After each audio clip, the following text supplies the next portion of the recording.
நாடு முழுவதும் 350க்கும் மேற்பட்ட இடங்களை கைப்பற்றி பாஜக கூட்டணி மீண்டும் ஆட்சியை பிடிக்கும் என தேர்தலுக்கு பிந்தைய கருத்து கணிப்புகளில் தகவல். காங்கிரஸ் கூட்டணிக்கு 150க்கும் மேற்பட்ட இடங்கள் கிடைக்கக்கூடும் என கணிப்பு. தமிழ்நாட்டில் திமுக கூட்டணிக்கு 35க்கும் மேற்பட்ட இடங்கள் கிடைக்கக்கூடும் என தேர்தலுக்கு பிந்தைய கருத்து கணிப்பில் தகவல். பாஜக கூட்டணி 1 முதல் 3 இடங்கள் வரையிலும், அதிமுக கூட்டணி 2 இடங்கள் வரையிலும் கைப்பற்ற வாய்ப்பு. ஏழை மக்களின் வாழ்க்கை தரத்தை மாற்ற தாங்கள் மேற்கொண்ட நடவடிக்கைகளை பார்த்து மக்கள் பாஜக கூட்டணிக்கு வாக்களித்துள்ளதாக பிரதமர் கருத்து. இந்தியாவில் மேற்கொள்ளப்படும் சீர்திருத்தங்கள் நாட்டை 5வது பெரிய பொருளாதாரமாக மாற்றி இருப்பதை மக்கள் புரிந்து கொண்டிருப்பதாகவும் கருத்து பதிவு. காய்ச்சல் காரணமாக டெல்லி இந்தியா கூட்டத்தில் மு.க. ஸ்டாலின் பங்கேற்கவில்லை என டி.ஆர். பாலு தகவல். தங்கள் கூட்டணியின் பிரதமர் யார் என்பதை ஜூன் 4ஆம் தேதி இரவு அல்லது 5ஆம் தேதி காலை முடிவு செய்ய இருப்பதாகவும் கருத்து. உடம்பு காய்ச்சல் இருக்கு. காய்ச்சல் எந்த காய்ச்சல் தெரியும், இந்த காலத்தில் எந்த காய்ச்சல் வரும் தெரியாது. அல்ல அது ரொம்ப மோசமாக உடல்நிலை பாதிக்கப்படும். நாங்கள் எங்களை போன்றவர்களெல்லாம் நாங்கள் அட்வைஸ் பண்ணோம். அதை கேட்டுட்டு அவர் இருக்காரு. இப்போ இன்னைக்கு நாளைக்கு உடம்பு சரியாயிடும்.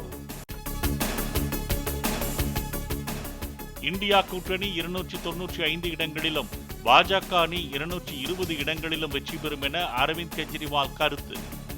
தங்கள் அணி வலிமையான மற்றும் நிலையான அரசாங்கத்தை உருவாக்கும் என்றும் பேட்டி. ஏப்ரல் 19ஆம் தேதி நடைபெற்ற 32 இடங்களை கொண்ட சிக்கிம் சட்டசபை தேர்தலில் பதிவான வாக்குகள் இன்று எண்ணப்படுகின்றன.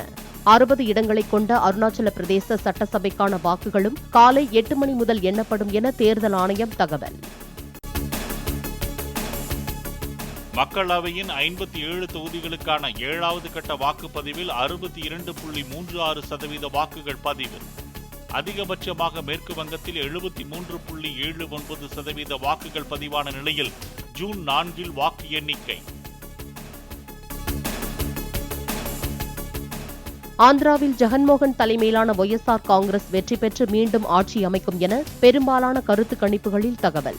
175 இடங்களை கொண்ட ஆந்திர சட்டசபை தேர்தலில் தெலுங்கு தேசம், பாஜக, ஜனசேனா கூட்டணி வெற்றி பெறும் என பீப்பிள்ஸ் பல்ஸ் கருத்து கணிப்பு.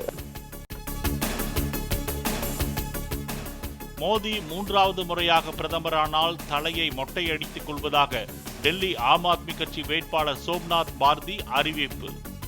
கருத்து கணிப்பு முடிவுகள் தவறு என்பது ஜூன் 4ஆம் தேதி தெரியும் என்றும், இந்தியா கூட்டணிதான் வெற்றி பெறும் என்றும் பதிவு. நிர்வாக காரணங்களுக்காக ஜூன் 10ஆம் தேதி வரை சென்னை விமான நிலையத்தில் இருந்து இயக்கப்படும் ஸ்பைஸ் ஜெட் விமானங்கள் அனைத்தும் ரத்து. பயணிகளை உள்ளே அனுமதிக்க வேண்டாம் என மத்திய தொழில் பாதுகாப்பு படை அதிகாரிகளுக்கு கடிதம். ஆசியாவிலேயே மிகப்பெரிய பணக்காரராக அதானி நிறுவனத்தின் தலைவர் கௌதம் அதானி முன்னேற்றம். 111 பில்லியன் அமெரிக்க டாலர் சொத்து மதிப்புடன் உலக பணக்காரர்கள் பட்டியலில் 11வது இடம் பிடித்தார். கடந்த 124 ஆண்டுகளில் மே மாதத்தில் 7வது அதிகபட்ச மழையை தமிழகம் இந்த ஆண்டு பெற்றதாக வானிலை ஆய்வு மையம் தகவல். சராசரியாக 13.82 சென்டிமீட்டர் மழை பதிவானதாக அறிவிப்பு.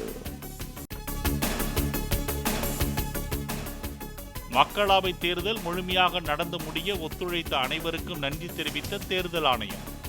வாக்காளர்கள், தேர்தல் பணியாளர்கள், பாதுகாப்பு படைகள், ஊடகத்தினர் மற்றும் அரசியல் கட்சியினருக்கு நன்றி தெரிவித்து சமூக வலைதள பதிவு. கடும் வெப்பம் தகித்து வரும் வட மாநிலங்களில் அடுத்த 2 நாட்களில் வெப்பநிலை குறையும் என வானிலை மையம் கணிப்பு. வடமேற்கு மற்றும் கிழக்கு இந்தியாவில் 2 முதல் 3 டிகிரி செல்சியஸ் வரை படிப்படியாக குறையும் என தகவல். ஐக்கிய நாடுகள் சபையில் இந்தியாவுக்கான நிரந்தர பிரதிநிதியாக இருந்த ருசிரா காம்போஜ் ஓய்வு. அற்புதமான மற்றும் மறக்க முடியாத அனுபவங்களுக்காக நாட்டுக்கு நன்றி தெரிவித்துக் கொள்வதாக எக்ஸ் தளத்தில் பதிவு.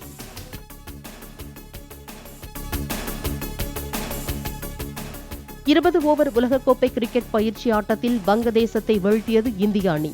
நியூயார்க்கில் நடைபெற்ற ஆட்டத்தில் 60 ரன்கள் வித்தியாசத்தில் வெற்றி பெற்றது.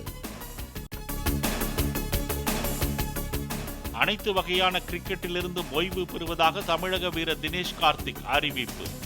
இனி வாழ்க்கையில் புதிய சவால்களை எதிர்கொள்ள இருப்பதாக கருத்து.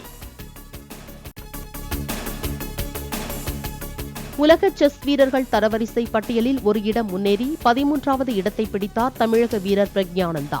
மற்றொரு தமிழக குகேஷ் 6வது இடத்திலும், இந்திய வீரர் அர்ஜுன் 8வது இடத்திலும் நீடிக்கின்றனர்.